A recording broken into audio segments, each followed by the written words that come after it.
the moment of truth. Pressure built inside the control room as the countdown ticked closer to zero. Every scientist glued to their monitors, every eye scanning for the slightest anomaly. The world outside buzzed with anticipation, but inside CERN, focus was absolute. Years of planning, debate, and preparation all led to this moment. The first high-energy collision inside the Large Hadron Collider. Protons, accelerated to near light speed, hurtled toward each other in a tunnel colder than deep space.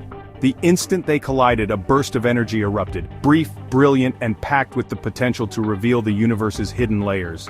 Detectors as tall as buildings and packed with cutting-edge technology snapped into action, capturing every trace, every spark, every whisper of something extraordinary. Scientists watched the data stream in, looking for any sign, a deviation, a flash, a particle signature that might hint at the creation of a microscopic black hole.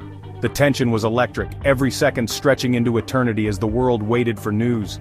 Would the experiment confirm decades of theory, or rewrite the rules of physics altogether? The stakes were enormous, not just for the researchers but for everyone watching. In that instant, the boundaries between fear and fascination blurred, and the pursuit of knowledge took center stage. The world was about to find out if the universe would reveal one of its greatest secrets or if the mysteries would remain just out of reach.